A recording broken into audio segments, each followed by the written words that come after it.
plus de temps avec toi, des secondes pour te contempler, des minutes pour te dire je t'aime, des heures pour t'adorer, et l'éternité dans tes bras d'amour. Je veux plus de temps avec toi, des secondes pour te contempler, des minutes pour te dire je t'aime.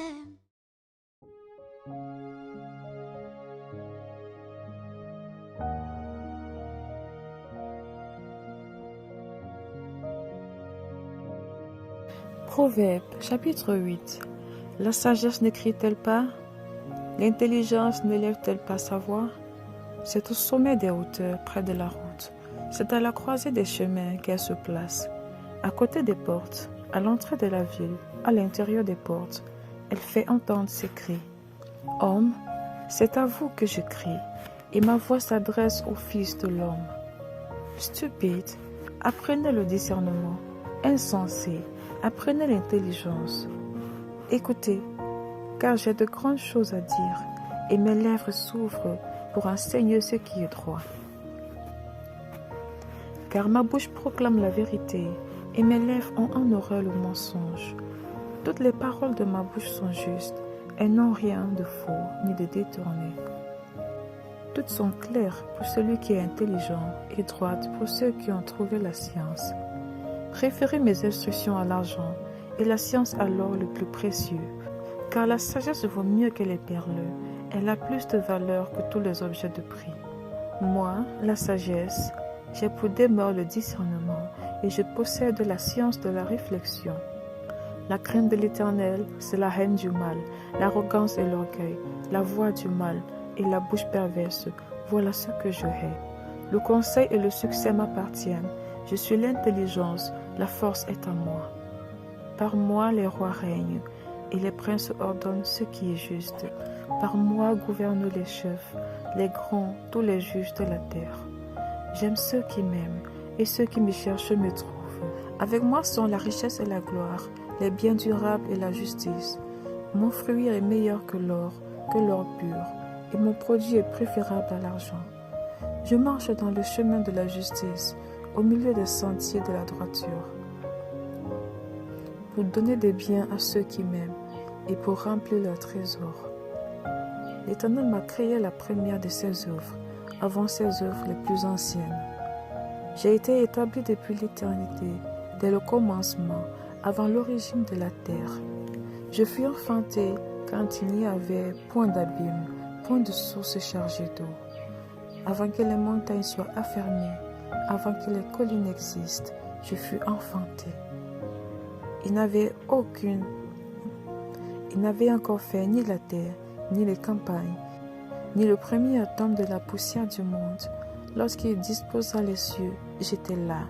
Lorsqu'il traça un cercle à la surface de l'abîme, lorsqu'il fixa les nuages en haut et que les sources de l'abîme jaillirent avec force, lorsqu'il ordonna une limite à la mer pour que les eaux n'en franchissent pas les bords, lorsqu'il posa les fondements de la terre, j'étais à l'œuvre auprès de lui, et je faisais tous les jours ses délices, jouant sans cesse en sa présence, jouant sur le globe de sa terre, et trouvant mon bonheur parmi les fils de l'homme.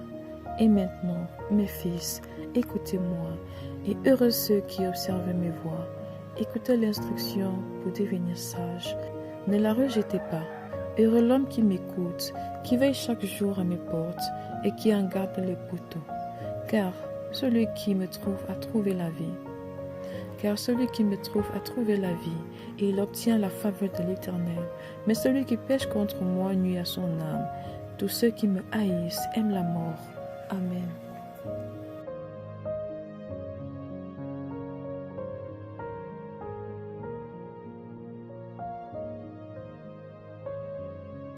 Matthieu, chapitre 22. Jésus, prenant la parole, leur parla de nouveau en parabole, et il dit: Le royaume des cieux est semblable à un roi qui fit des noces pour son fils. Il envoya ses serviteurs appeler ceux qui étaient invités aux noces, mais ils ne voulurent pas venir. Il envoya encore d'autres serviteurs en disant, « Dites aux convives, voici, j'ai préparé mon festin, mes bœufs et mes bêtes grasses sont tués. Tout est prêt, venez aux noces. » Mais, sans s'inquiéter de l'invitation, ils s'en allèrent, celui-ci à son champ, celui-là à son trafic. Et les autres se saisirent des serviteurs, les outragèrent et les tuèrent. Le roi fut irrité, il envoya ses troupes, fit périr ses meurtriers et brûla leur ville. Alors il dit à ses serviteurs, « Les noces sont prêtes, mais les conviés n'en étaient pas dignes. Allez donc dans les carrefours et appelez aux noces tout ce que vous trouverez. » Ses serviteurs allèrent dans les chemins, rassemblaient tous ceux qu'ils trouvèrent, méchants et bons, et la salle des noces fut pleine de convives. Le roi entra pour voir ceux qui étaient à table, et il aperçut là un homme qui n'avait pas revêtu un habit de noces. Il lui dit, « Mon ami, comment es-tu entré ici sans avoir un habit de noces ?» Cet homme eut la bouche fermée. Alors le roi dit aux serviteurs, « Liez-lui les pieds et les mains, et jetez-le dans les ténèbres du dehors, où il y aura des pleurs et des grincements de dents. Car il y a beaucoup d'appelés, mais peu d'élus. » Alors les pharisiens allèrent se consulter sur le moyen de surprendre Jésus par ses propres paroles. Ils envoyèrent auprès de lui leurs disciples avec les Hérodiens, qui dirent, « Maître, nous savons que tu es vrai, et que tu enseignes la voie de Dieu selon la vérité, sans t'inquiéter de personne, car tu ne regardes pas à l'apparence des hommes. Dis-nous donc ce qu'il t'en semble. Est-il permis ou non de payer le tribut à César ?» Jésus, connaissant leur méchanceté, répondit, « Pourquoi me tentez-vous, hypocrite? Montrez-moi la monnaie avec laquelle on paye le tribut. » Et ils lui présentèrent un denier. Il leur demanda, « De qui sont cette effigie et cette inscription ?» « De César, lui répondirent-ils. Alors il leur dit, « Rendez donc à César ce qui est à César, et à Dieu ce qui est à Dieu. » Étonnés de ce qu'ils entendaient, ils le quittèrent et s'en allèrent. Le même jour, les Sadducéens, qui disent qu'il n'y a point de résurrection, vinrent auprès de Jésus et lui firent cette question. « Maître, Moïse a dit, si quelqu'un meurt sans enfant, son frère épousera sa veuve et suscitera une postérité à son frère. Or, il y avait parmi nous 7 frères. Le premier se maria et mourut, et comme il n'avait pas d'enfant, il laissa sa femme à son frère. Il en fut de même du second, puis du troisième jusqu'au 7e. Après eux tous, la femme mourut aussi. La résurrection, duquel des 7 sera-t-elle donc la femme, car tous l'ont eu? Jésus leur répondit, « Vous êtes dans l'erreur, parce que vous ne comprenez ni les Écritures, ni la puissance de Dieu. Car à la résurrection, les hommes ne prendront point de femmes, ni les femmes de mari, mais ils seront comme les anges de Dieu dans le ciel. Pour ce qui est de la résurrection des morts, n'avez-vous pas lu ce que Dieu vous a dit? Je suis le Dieu d'Abraham, le Dieu d'Isaac et le Dieu de Jacob. Dieu n'est pas Dieu des morts, mais des vivants. » La foule qui écoutait fut frappée de l'enseignement de Jésus. Les pharisiens, ayant appris qu'il avait réduit au silence les Sadducéens, se rassemblèrent, et l'un d'eux, docteur de la loi, lui fit cette question pour l'éprouver. « Maître, quel est le plus grand commandement de la loi ?» Jésus lui répondit, « Tu aimeras le Seigneur, ton Dieu, de tout ton cœur, de toute ton âme et de toute ta pensée. C'est le premier et le plus grand commandement. Et voici le second, qui lui est semblable. Tu aimeras ton prochain comme toi-même. De ces 2 commandements dépendent de toute la loi et les prophètes. » Comme les pharisiens étaient assemblés, Jésus les interrogea en disant, « Que pensez-vous du Christ? De qui est-il fils ?» Ils lui répondirent, « De David. » Et Jésus leur dit, « Comment donc David, animé par l'Esprit, l'appelle-t-il Seigneur lorsqu'il dit, « Le Seigneur a dit à mon Seigneur, Assieds-toi à ma droite jusqu'à ce que je fasse de tes ennemis ton marchepied. Et si donc David l'appelle Seigneur, comment est-il son fils? Nul ne put lui répondre un mot, et depuis ce jour, personne n'osa plus lui proposer des questions. Matthieu, chapitre 23. Alors Jésus, parlant à la foule et à ses disciples, dit: Les scribes et les pharisiens sont assis dans la chaire de Moïse. Faites donc et observez tout ce qu'ils vous disent, mais n'agissez pas selon leurs œuvres, car ils disent et ne font pas. Ils lient les fardeaux pesants et les mettent sur les épaules des hommes, mais ils ne veulent pas les remuer du doigt. Ils font toutes leurs actions pour être vus des hommes. Ainsi, ils portent le large phylactère et ils ont de longues franges à leurs vêtements. Ils aiment la première place dans les festins et les premiers sièges dans les synagogues. Ils aiment à être salués dans les places publiques et à être appelés par les hommes Rabbi, Rabbi. Mais vous, ne vous faites pas appeler Rabbi, car un seul est votre maître, et vous êtes tous frères. Et n'appelez personne sur la terre votre Père, car un seul est votre Père, celui qui est dans les cieux. Ne vous faites pas appeler directeur, car un seul est votre directeur, le Christ. Le plus grand parmi vous sera votre serviteur. Quiconque se lèvera sera abaissé, et quiconque s'abaissera sera élevé. Malheur à vous, scribes et pharisiens, hypocrites, parce que vous fermez aux hommes le royaume des cieux. Vous n'y entrez pas vous-même, et vous n'y laissez pas entrer ceux qui veulent entrer. Malheur à vous, scribes et pharisiens hypocrites, parce que vous dévorez les maisons des veuves, et que vous faites pour l'apparence de longues prières. À cause de cela, vous serez jugés plus sévèrement. Malheur à vous, scribes et pharisiens hypocrites, parce que vous courez la mer et la terre pour faire un prosélyte, et quand il est devenu, vous en faites un fils de la Chéhenne 2 fois plus que vous. Malheur à vous, conducteurs aveugles, qui dites: si quelqu'un jure par le temple, ce n'est rien, mais si quelqu'un jure par l'or du temple, il est engagé. Insensé et aveugle, lequel est le plus grand, l'or ou le temple qui sanctifie l'or?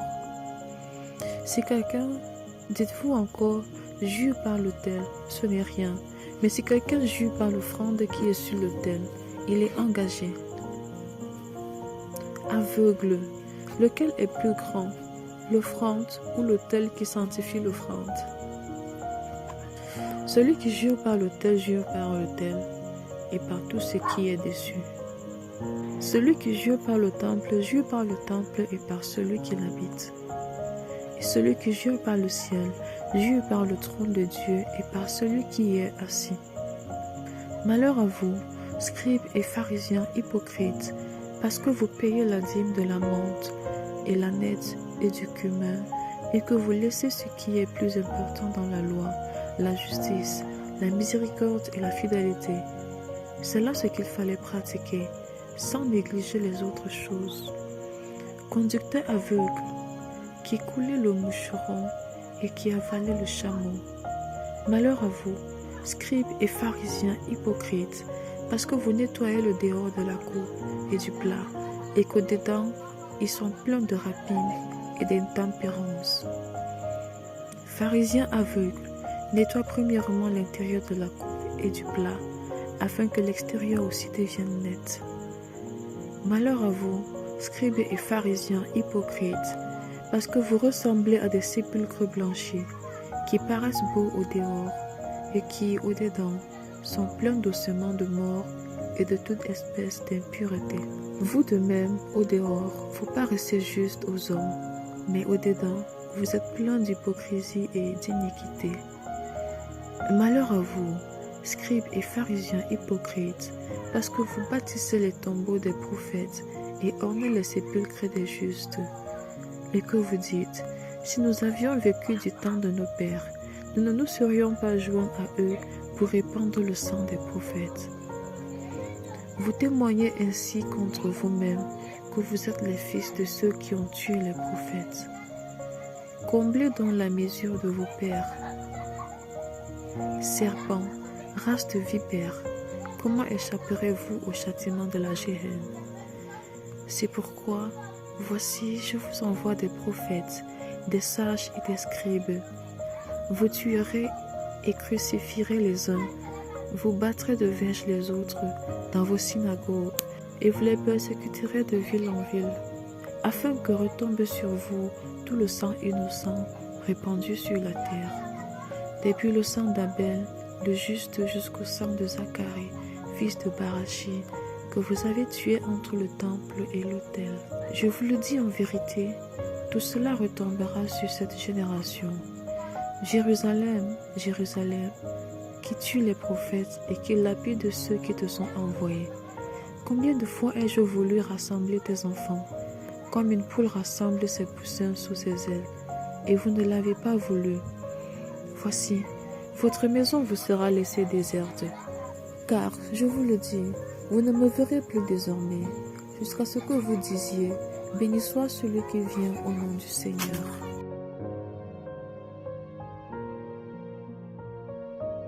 Matthieu, chapitre 24.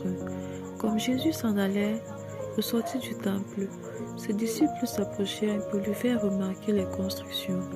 Mais il leur dit, « Voyez-vous tout cela? Je vous le dis en vérité, il ne restera pas ici pierre sur pierre qui ne soit renversé. » Il s'assit sur la montagne des Oliviers, et les disciples vinrent en particulier lui faire cette question. « Dis-nous, quand cela arrivera-t-il?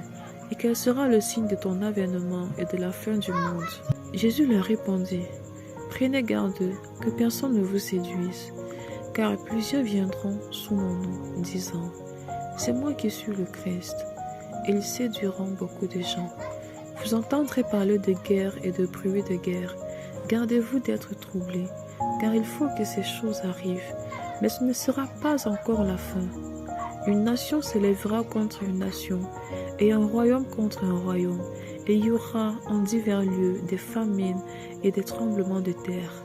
Tout cela ne sera que le commencement des douleurs. Alors on vous livrera au tourment, et l'on vous fera mourir, et vous serez haïs de toutes les nations à cause de mon nom.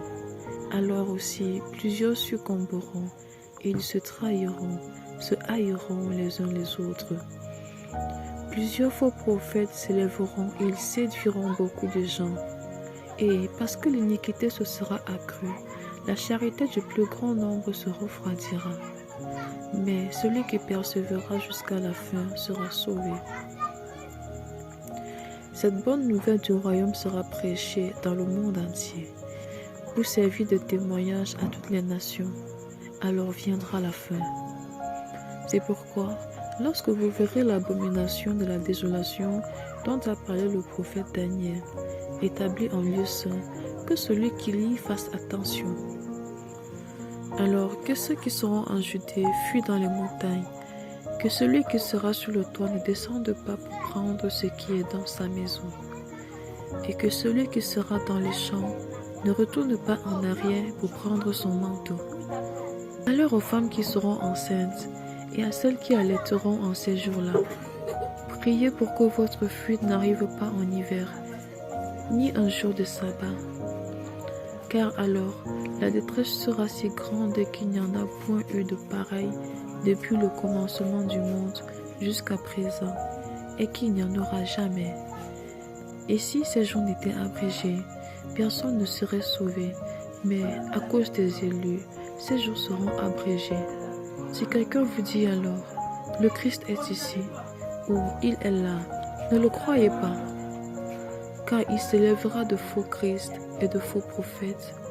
Ils feront de grands prodiges et des miracles, au point de séduire, s'il était possible, même les élus. Voici, je vous l'ai annoncé d'avance. Si donc on vous dit, voici, il est dans le désert, n'y allez pas. Voici, il est dans les chambres, ne le croyez pas, car comme l'éclair part de l'Orient et se montre jusqu'en Occident, ainsi sera l'avènement du Fils de l'homme.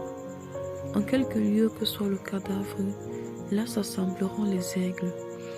Aussitôt après ces jours de détresse, le soleil s'obscurcira, la lune ne donnera plus sa lumière, les étoiles tomberont du ciel et les puissances des cieux seront ébranlées. Alors le signe du Fils de l'homme paraîtra dans le ciel. Toutes les tribus de la terre se lamenteront et elles verront le Fils de l'homme venant sur les nuées du ciel avec puissance et une grande gloire.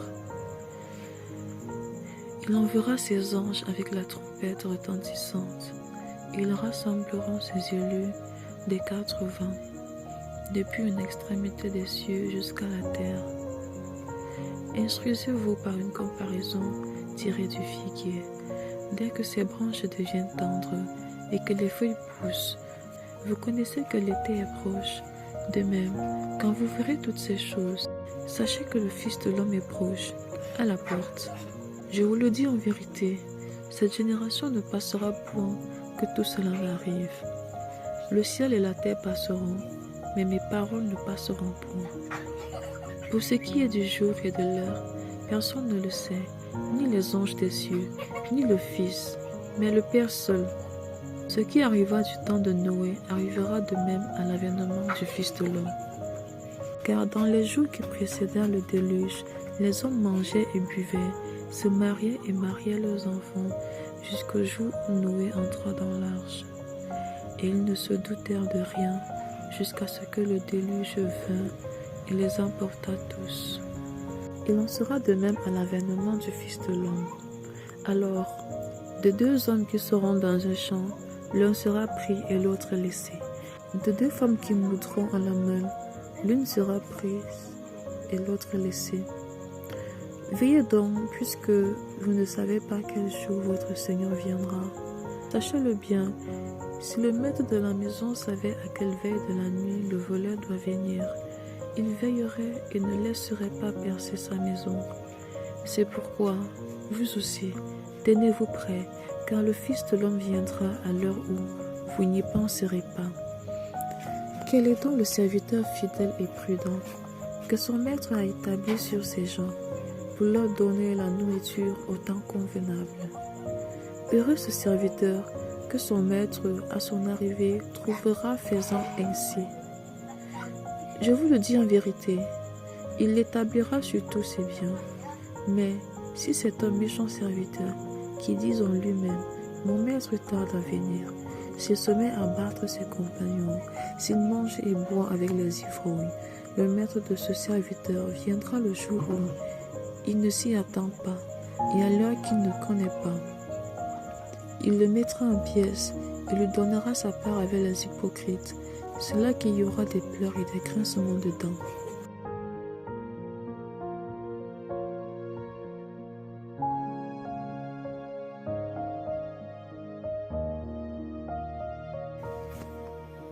Psaume chapitre 45. Au chef des chantres, sur les lys, des fils de Corée, cantiques, chants d'amour. Des paroles pleines de charme bouillonnent dans mon cœur. Je dis, mon œuvre est pour le roi. Que ma langue soit comme la plume d'un habile écrivain. Tu es le plus beau des fils de l'homme. La grâce est répandue sur tes lèvres. C'est pourquoi Dieu t'a béni pour toujours. Vaillant guerrier, ceins ton épée, ta parure et ta gloire. Oui, ta gloire, sois vainqueur, monte sur ton char, défends la vérité, la douceur et la justice, et que ta droite se signale par de merveilleux exploits. Tes flèches sont aiguës, des peuples tomberont sous toi, elles perceront le cœur des ennemis du roi. Ton trône, ô Dieu, est à toujours. Le sceptre de ton règne est un sceptre d'équité. Tu aimes la justice et tu hais la méchanceté. C'est pourquoi, ô Dieu, ton Dieu t'a oint d'une huile de joie par privilège sur tes collègues. La myrrhe, l'aloès et la casse parfument tous tes vêtements. Dans les palais d'ivoire, les instruments à cordes te réjouissent. Des filles de rois sont parmi tes bien-aimés. La reine est à ta droite, parée d'or d'Ophir. Écoute, ma fille, vois et prête l'oreille. Oublie ton peuple et la maison de ton père. Le roi porte ses désirs sur ta beauté. puisqu'il est ton Seigneur, rends-lui tes hommages. Et avec des présents, la fille de Tyr, les plus riches du peuple rechercheront ta faveur. Toute resplendissante est la fille du roi dans l'intérieur du palais. Elle porte un vêtement de tissu d'or. Elle est présentée au roi, vêtue de ses habits brodés et suivie des jeunes filles, ses compagnes qui sont amenées auprès de toi.